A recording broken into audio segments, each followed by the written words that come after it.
Today we will be presenting a case study on a patient who had a coronary artery bypass grafting, or CABG.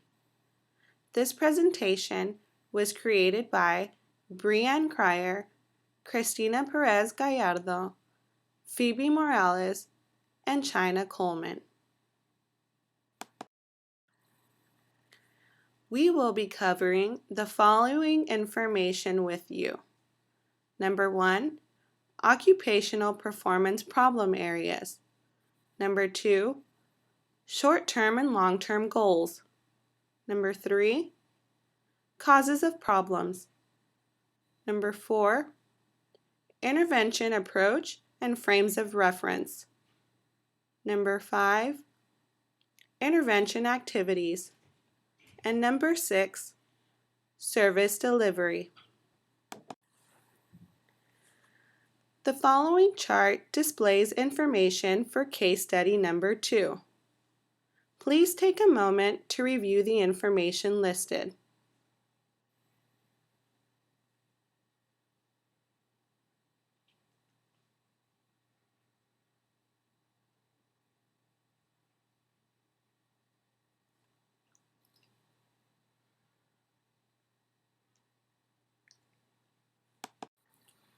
The areas in which Brenda will have occupational performance issues are her activities of daily living, instrumental activities of daily living, social participation, work, and sleep and rest.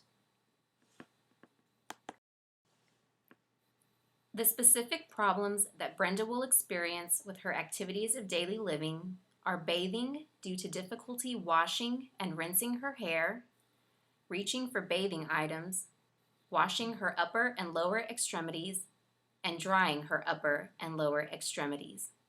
She will also have difficulty dressing her upper and lower extremities, along with combing her hair and shaving her lower extremities.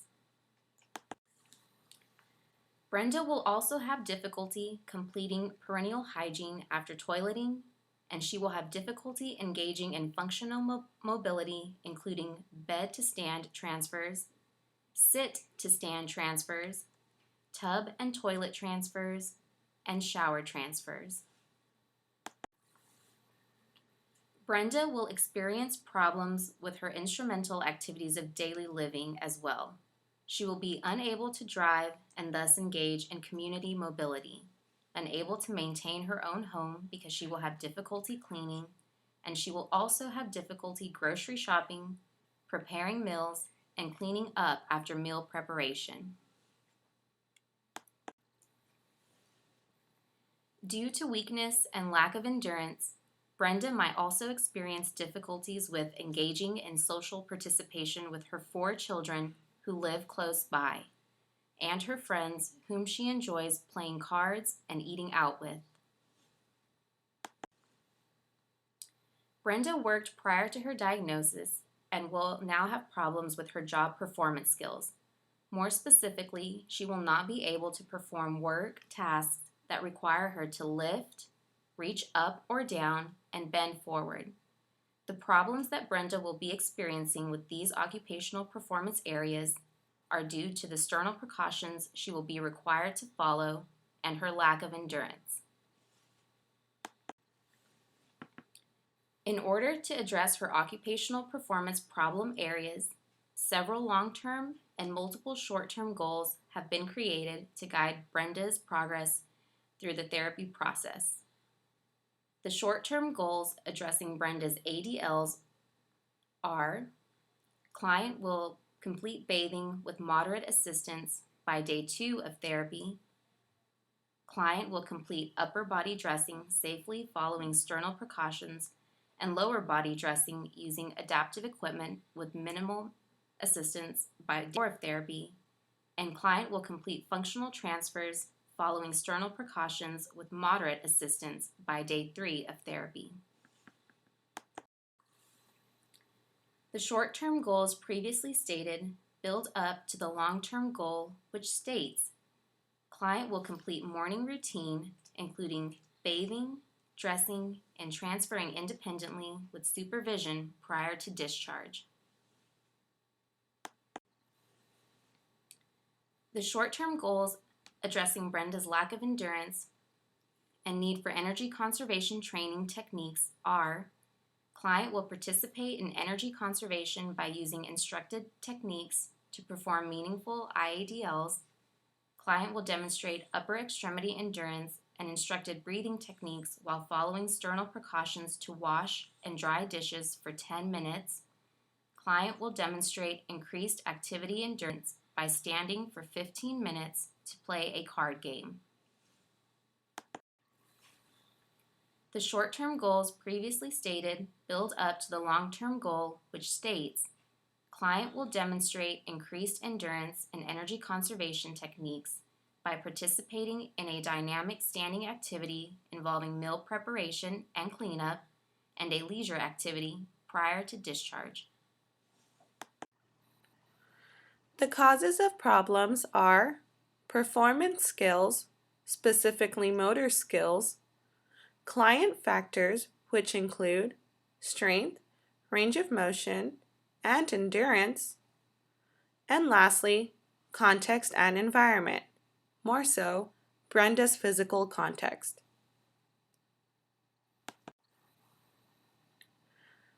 Brenda's motor skills are compromised due to the following: sternal precautions, bilateral upper extremity weakness, and her fair endurance.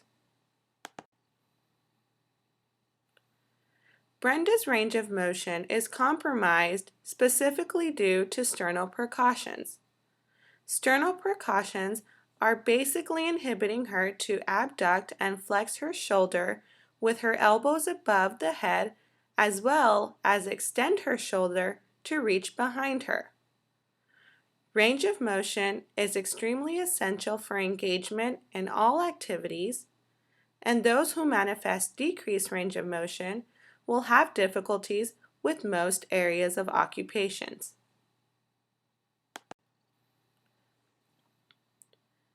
As I mentioned previously, sternal precautions are a contributing factor that is inhibiting Brenda's range of motion.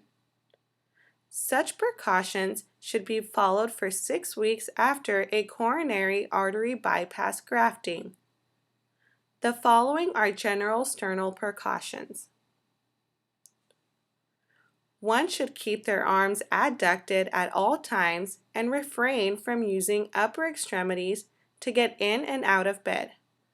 That is, always ask for help. When moving alone, the person should grab a pillow and hold it close to their chest to protect the incision site.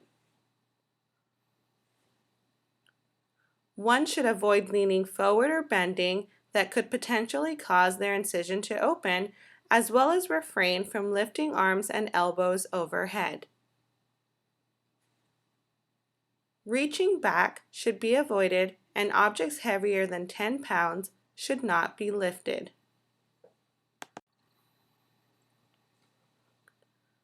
Another client factor area that is a cause of problem is Brenda's strength. Her bilateral upper extremity has a strength grade of 3 out of 5, which is also inhibiting her ability to engage in meaningful occupations such as ADLs, IADLs, social participation, and work. In addition to decreased range of motion and bilateral upper extremity weakness, Brenda also has decreased endurance, which is inhibiting her from sustaining participation in activities of daily living and engaging in functional mobility safely. Endurance can also generally affect all areas of occupation. Brenda's physical context may also be an underlying factor that is causing her to become fatigued.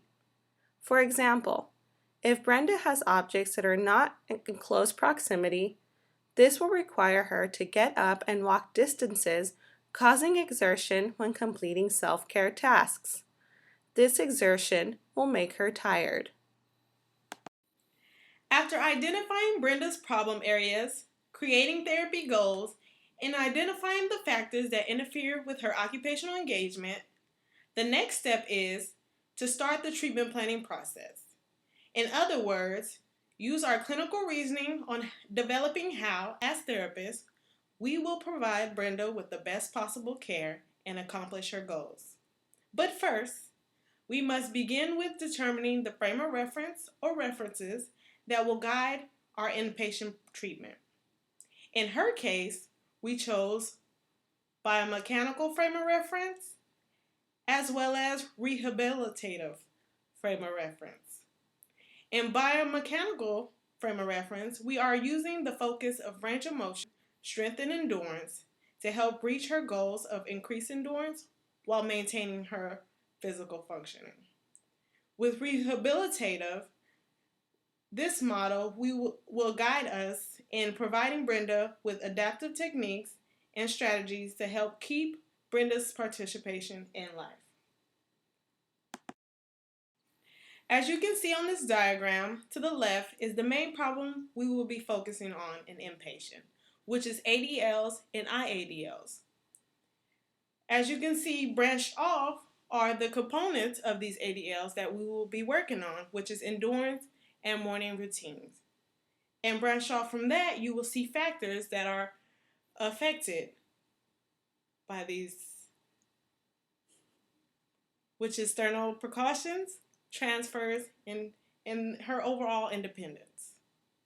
Now, down on the right corner of the web, you will see the frame of reference, which I previously stated, which is rehabilitative and biomechanical.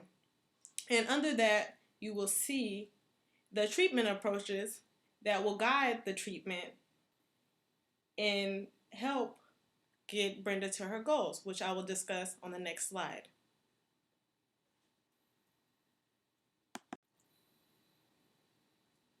Now that we know the models that we will be using to guide our treatment process, we are now focused on the intervention approaches. This is basically what the therapist's plan of action is to assist Brenda in achieving her goals during the short time stay of inpatient. The directions of treatment that we will be utilizing is establish and restore, adapt and modify, and prevention, which you will see on the next slide. We will establish a morning routine for ADL functioning in collaboration with Brenda, as well as restore her endurance during functional tasks to decrease her energy exertion.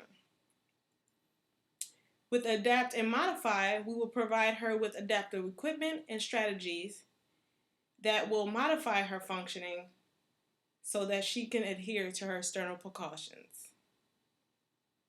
And lastly, we will provide Brenda with education groups on her sternal precautions, energy conservation, and breathing techniques.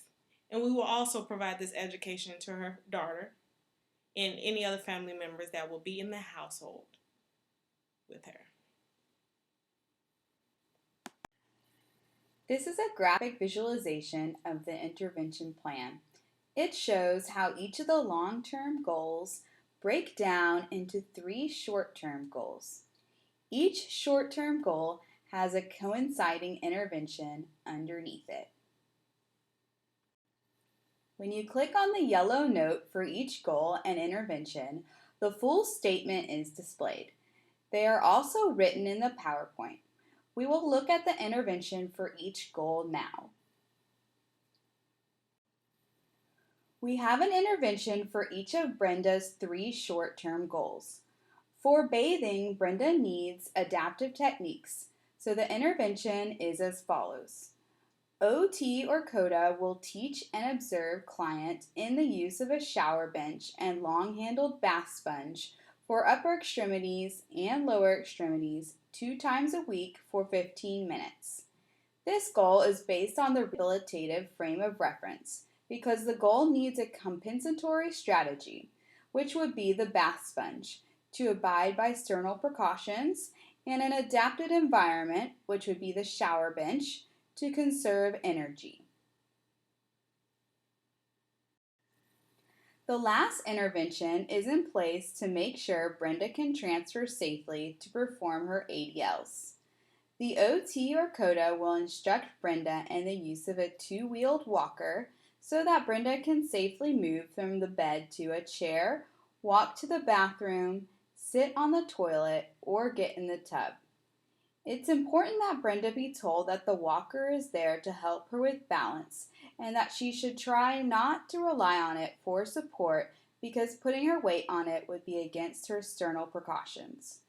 This intervention is based on the rehabilitative frame of reference because Brenda needs an adaptive technique to independently transfer. Once her endurance and strength increase, Brenda will no longer need the walker. Now we'll address Brenda's interventions for her goal of increasing endurance. In the first intervention, Brenda gets to work on her favored occupation of cooking while learning energy conservation techniques. The OT or COTA will instruct and practice energy conservation techniques with the client while she gathers food to make a sandwich. These include having a chair in the kitchen, taking frequent breaks, and alternating heavy and light tasks. Brenda will need 3 treatment sessions of 15 minutes and continuous reminders during other sessions. This intervention is based on the rehabilitative frame of reference because the environment is being adapted by adding a chair, and Brenda is being taught the compensatory strategies of taking breaks and alternating heavy and light tasks that will allow her to complete tasks independently. The second intervention will help Brenda clean up after she's done preparing a meal by strengthening her upper extremities and teaching her to use both arms for pushing and pulling to abide by her sternal precautions. She will hit a ball with a weighted bar held in both hands to work on strengthening with safe bilateral techniques 1 time a day for 7 days. She will practice pursed breathing during times of fatigue. This will be done in the gym with an OT or COTA for 15 minutes and with increasing amounts of weight. Because Brenda is working on her strength and body regulation, this intervention is based on the biomechanical frame of reference. The last intervention focuses on building Brenda's activity endurance while doing something she really enjoys, playing cards. She will stand to play games with the OT and COTA or other clients. Brenda will start with light cards and progress to heavier items as well as increase the amount of standing time by 1 minute each session for 2 times a day for 7 days. This is based on a biomechanical frame of reference because the client is working on endurance. After her inpatient stay, Brenda is ready to go home, but she'll continue with OT and other services until she meets all her occupational goals. Good luck, Brenda. We're rooting for you.